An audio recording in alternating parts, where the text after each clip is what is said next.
What's up, family? Gerald the Bossman here. You're tuned into the Bossman Show on AM 1010, AM 1430, 1055 The King.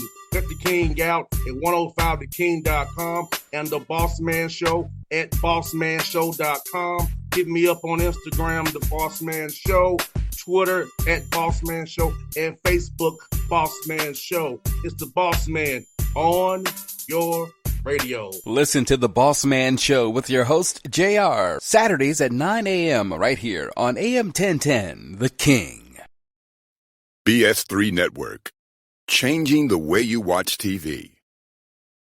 Yes, BS3 Network, changing the way you watch TV, covering content and hot topics from A to Z, sports, music, society and culture, movie reviews, you name it, we have it. Check it out on bs3network.com or check us out on Roku, BS3 TV on Roku, as well as check out your favorite podcasts on all podcast platforms or Spreaker.com/BS3 Network. You are now tuned to BS3 Network.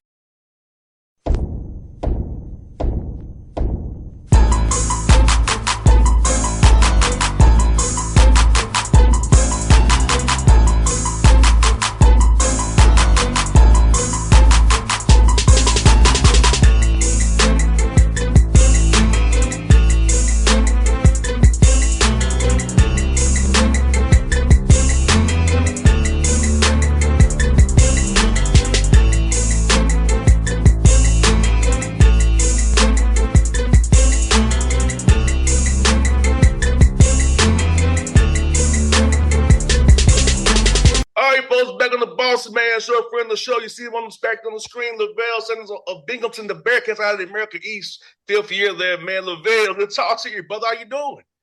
I'm good, man. Good. Happy to be back on the show. Kind of feel like we do this every year. You know, our traditional preseason, preseason breakdown. So yeah, I appreciate you having me on. No, bro, I can't believe it's your fifth year, bro. It's flying by. How's it been for you, man? Yeah, it's I mean, somebody was asking me that the other day. I don't even, you don't even think about it like that, right? The seasons come and go so quick. You're so immersed in trying to figure out what you're trying to do, trying to get the team ready, preparing, all year recruiting. So you don't ever really get a chance to feel, or kind of look back and say, man, that season went by or this season went by. I kind of feel like they all run together, No doubt, man. It's definitely a blur, man. And for you, let me ask you this, man. Being at the America East level, how is it chance trying to build a roster with the portal, NIL guys wanting money to play and, having to decide collectives and rev shares? So how's it been for you trying to build a roster with all this going on around you outside of basketball? I mean, it is what it is. It's hectic.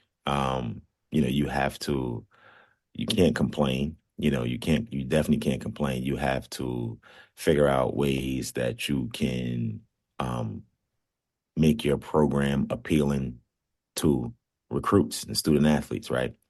And not everybody, with all, we didn't opt in, right? We didn't opt in, so we're not a part of the revenue sharing. But like my ED always say, like, what revenue are you sharing? Like we're not a Power 4, Power 5 school where we have tons of money. So again, you just have to figure out ways, to make your program appealing, figure out how you can get student athletes. And, again, it always been at our level. You're not going to get the best players anyway, right? So you gotta develop, but you also have to get guys that can help, and guys that have some talent. So it's just work. It's the work, it's the grind, it's what we do. Again, I don't really feel, it's any different, in terms of how you go about and how you get a player. If you had money, then it would be a lot easier.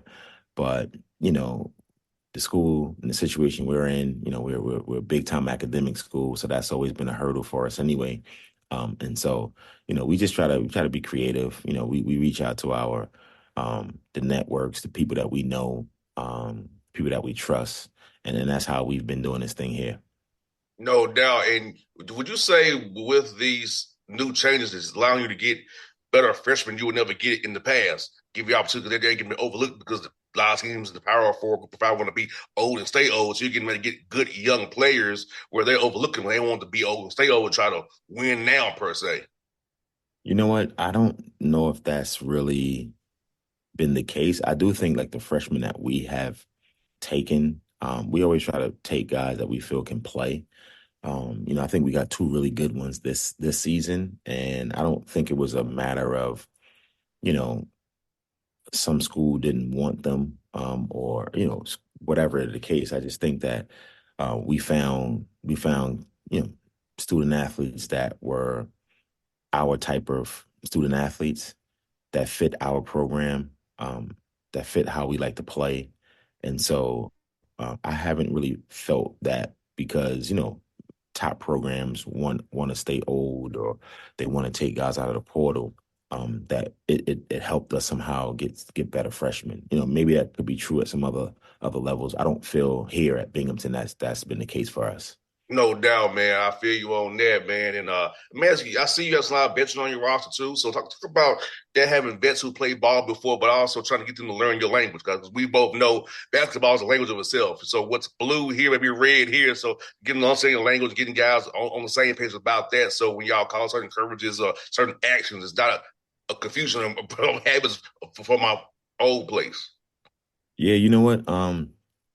It, there's this kind of two parts to that because yes, we have some guys that are, probably a little older, juniors, seniors, but I think a lot of times what happens is we are always getting guys and we want them to play a certain role here. And a lot of times that role that we want them to play here, they haven't played wherever they've been, And so and it's not even just basketball. It's a lot of it is could be just like leadership, right? Like you might get guys that had played, but they weren't leaders, and that's the big part of it. And it's a process that we go through every year. And, I think sometimes the guys that stick around for 2 years at least, really kind of get it in their second year. So yeah, we have some older guys, but we have guys that haven't played a ton. We have guys that haven't really been leaders at their previous institutions. And so it's always a work in progress and something that we always work towards. And it's a lot of communication, a lot of talking, a lot of communication. And absolutely, like in terms of like the way we play and how we do things, is different, right? Because every coach has, a specific way they go about, playing terminology. And so, a lot of that is, I was listening to John Shire, I think from Duke. He's John Shire, right? No, John Shire. Shaw, yep.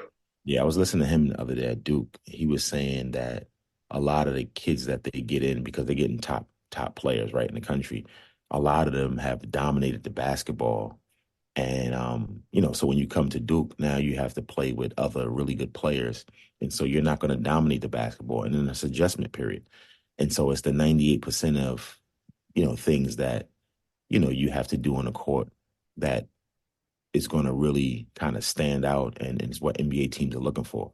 I remember, had a kid here and he was, he's talking about his usage rate, and I'm just like, it's these terminologies that they hear from the NBA, right?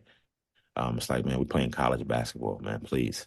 But I'm saying that to say, you know, um, you have to get guys to buy into because everybody wants the basketball in their hand, and I think the hardest thing is trying to get these guys to understand that you can be really effective if you know how to play without the basketball. And we have a kid on that was here with us, Tamu Shinery, and he's playing over in Europe right now. He's playing in Denmark with the Bakken Bears, and he's doing really well. And I remember always telling him that, I thought he could be a really good pro because he was really good at moving without the basketball, and that wasn't something that um we taught him. I think we really focused on it and harped on it. Like he had that instinct. He was taught that before he got here to Binghamton. But I think in the 2 years that we had him, we really used him as a cutter, and his senior year, he came back, right? He was a guy who had an opportunity to go get some NIL money, but he came back because, he had never been a number one option in his college career. And so he came back here because he wanted to be a number one option, and he did that. He really worked on his game, became a really good shooter, and he's going to be a really good pro. And but again, I think it's because he does a lot of things. He can really affect the game without having the basketball in his hand. He's a really good defender. He's a really good offensive rebounder. He's a really good cutter. And then he turned himself into like a really good shooter. So like he can spot up and make shots. So you have to, I don't like to have the situation where you have one or two guys, just kind of dominating everything. We always like to have balance.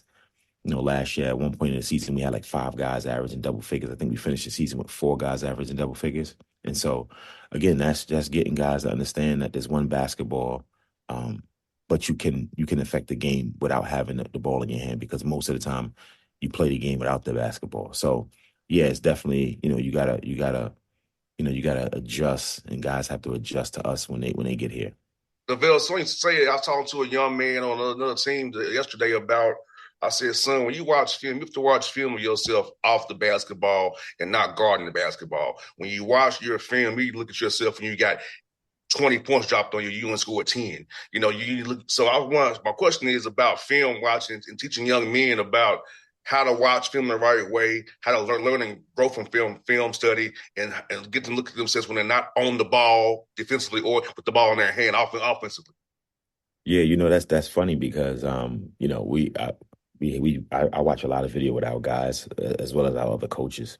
And our video coordinator the other day was asking me, because I'm having a video session with our point guard, and he was asking me, hey, do you want me to, have some specific clips ready? And I was like, nah, you know what? Because I don't just want him to watch himself. Like we're not going to just watch him when we watch video. We're going to watch him, but we're going to watch his teammates. We're going to watch the other team that he's playing against. Like, I don't just isolate it to just, we're going to watch film and we're going to watch you, because a lot of it is figuring out how to do things with your teammates, and so, players absolutely don't know how to watch film, and we send, we send our video out to these guys so they can watch practice and things like that. But in their group chats and stuff, they're talking about who got dunked on and, who made this 3, who shot this air ball. They're never talking about, weak side help or, who's tagging a roller or, ball pressure. They're never talking about those kind of things. So, when they are watching with coaches, we try to give them the lens which they should be looking at it from. And again, it's something that they have to learn. I think it's something that I had to learn. I think I didn't start watching a lot of film until I went overseas and started playing, and it was nothing to do. And so I started watching a lot of video. And, with all the distractions that these kids have now, they don't have time to sit down and watch a 2-hour practice. They're going to fast forward to when their team is on offense, when they have the basketball, and that's the only thing they're going to look at, right? And so, yeah, we have to try to get them to look at it from a lens where it can be beneficial for everybody. 100%. I try to tell my listeners too, Levell, like, you got to look at what's going on the other side of the court. You can't just look at what the ball is. The weak side, lots of us on the weak side, we call those actions. I try to give my listeners basketball 101 to a degree so they understand what they're looking at, not just saying running a play and a screen. It's more than there to it that's going on. And if you think about that, like you take it a step further, not only the listeners, but like we watch video a lot, right? And you can watch, and everybody, like one guy has the ball, the other 4 players that are on offense are just watching the basketball. And so they don't know what's going on, right? Somebody's, you're trying to get the big guy the ball and he's being fronted and nobody's flashing to the high post. Well, if you kind of rewind the play, you can see that we know that we're trying to get this guy the ball, but nobody is watching him to see, well, he's being fronted. So I need to flash, right? So again, you have to train these guys how to play the game, because when, I'm telling you, you can watch it. I always talk about, offensively and defensively, you have to take pictures, you have to snap pictures so you know what's going on. And when I'm watching film with some of our big guys, and I'm talking to them about, all right, well, you have a play that's going on, and now the point guard is supposed to get the ball back. Well, he's being overplayed, but the big guy don't see that he's being overplayed because he's just watching the basketball. So I'm trying to explain to him, like, okay, he has the ball. We know that this guy needs to get the ball back. So your eyes need to get off the basketball, and you need to focus on if this guy can get the ball back. Because if he can't get it back, that's your signal to flash. And then you can flash, and then you can play handoff, or you can go back door, or whatever it is. But again, you never get a chance to get to the other actions because everybody's just watching the basketball. So not only the fans are watching the basketball, the players are also watching the basketball. Indeed, man. We got that right, brother. And I want to got a few more for you here, man. I like your size, man. So defensively, you can really do switching 1 through 4, 1 through 5. So about that, we put this roster together. Make sure you had switchable size in every position where you can just play. Do what you gotta do and not worry about matchups getting isolated and worry about somebody just trying to single out one of your guys with the size you have. Yeah, you know what? I think we we kind of try to recruit that way. We like to recruit guys that have good size, wings, so you can be versatile in that sense when you do want to switch. Um, and this year, we got um, you know 3 or 4 guys that are 6'8", 6'9", so hasn't happened in the past. But again, back to your point about the transfer portal, I think because a lot of guys are transferring, I think, some of the guys that's coming down a level, they're a little bit bigger. And so I think our league probably is going to be a little bit bigger this year. Not just our team, but our league in general is going to be bigger because you have guys transferring down. But yeah, that's something that when we talk about the type of players we like to recruit versatile players that have good size that can be versatile on offense and defense, meaning you can switch if you need to, meaning you can handle the ball and shoot the ball if you need to. So yeah, that's kind of how we like to recruit. We like to recruit those versatile guys with size. Like even last year, we had we didn't have a 6'9" or a 6'10" guy, but we started a lineup of like 6'5", 6'6", 6'6", 6'7", 6'7", So that was, for us, that was a good size lineup for our league. And also with their size, rebounding the ball, offensive and defensive can really come in handy for you guys because we all know rebounding the ball gets you extra possessions one way or another, especially on offense. So it's about for the listeners listening with this size, how it can affect you rebounding the ball and get more extra possessions and get out in transition as well if you can get the ball up the court, pushing it.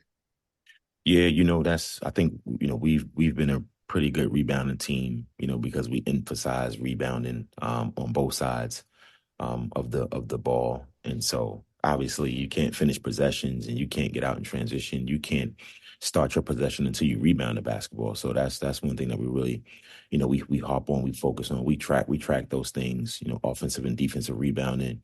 There's things that's attached to that if we don't do a really good job of rebounding the basketball, and we've done a pretty good job, in the league. We're usually top 3 in the league in rebounding. And so, yeah, that's super important. And then again, I think the trend in basketball is playing fast, and everybody wants to play fast. And as I said, you can't start your possessions until you rebound the basketball. So I think again, I really believe, we had a kid last year, Gavin Walsh, who was number 5 in the country. He was 5th in the country in rebounding. He kind of broke all of our records here at our school. We have a kid, Demetrius Lilly, who I think has the potential to lead the country in rebounding. And so if he does that, I think we should be a really good rebounding team. And again, it's something that we talk about, something that we focus on. So I think the things that you talk about and you emphasize and you focus on, you kind of become good at. And last one for you, man. I see you got some big boys on the schedule, man. Syracuse, Georgetown, Pittsburgh. You got a MTA you're playing. I see you playing Pat down there at Connecticut State. Talk about challenging your team really to get ready for this America East slate, hopefully winning the America East playoffs so you can go to the big dance finally in your tenure there, brother. Yeah, with all of all of the little guys like us, we need to play those games, to earn some revenue. And so we have those three games that we usually do every year. But I like that our athletic director gives us the opportunity. If he asks us to play those three games, then he gives us the opportunity to play, non D1s, which is good. So I appreciate that from our athletic director. And then we just try to put a schedule together where we feel we give ourselves a 50-50 chance with the opponents that we play. I thought last year we and Coach Johnson, puts our schedule together, and he does a really good job of picking opponents, and this is our second year we're being an MTE, which we haven't done in the past, but I like it because it gives you an opportunity to play some extra non-conference games. But yeah, he does a good job in communicating and getting some good opponents on our schedule. And so, last year we were a little bit more on the road. This year we have a few more home games, and so I know our fans are going to appreciate that. But yeah, we try to figure out which teams are going to play a certain way, which can kind of help us when we get to our league. We kind of know the coaches in our league and how they play, and so some of the teams on our schedule kind of emulates some of those teams we'll play against in the league. And so it's good for us to have that competition before the conference starts. And I think we have a really good schedule, and I'm excited about it. But no doubt, but I'm hoping the fifth year is your best year, man. We're talking again in March after you win the American East playoffs, brother. And of course, I'll see you late points. Always we see each other during the July live period as well, brother. Okay. Sounds good, man. Appreciate it. Good luck to y'all this year, too. Appreciate you, brother. See you soon, my brother. All right. BS3 Network. Changing the way you watch TV. Yes, BS3 Network, changing the way you watch TV, covering content and hot topics from A to Z, sports, music, society and culture, movie reviews, you name it, we have it. Check it out on bs3network.com or check us out on Roku, BS3 TV on Roku, as well as check out your favorite podcasts on all podcast platforms or Spreaker.com/BS3 Network. You are now tuned to BS3 Network. What's up, family? Gerald the Bossman here. You're tuned into the Bossman Show on AM 1010, AM 1430, 1055 The King. Let the King out at 105theking.com and the Bossman Show at bossmanshow.com. Hit me up on Instagram, The Bossman Show, Twitter at Bossman Show, and Facebook, Bossman Show. It's the Bossman on your radio. Listen to The Bossman Show with your host, JR, Saturdays at 9 a.m. right here on AM 1010, The King.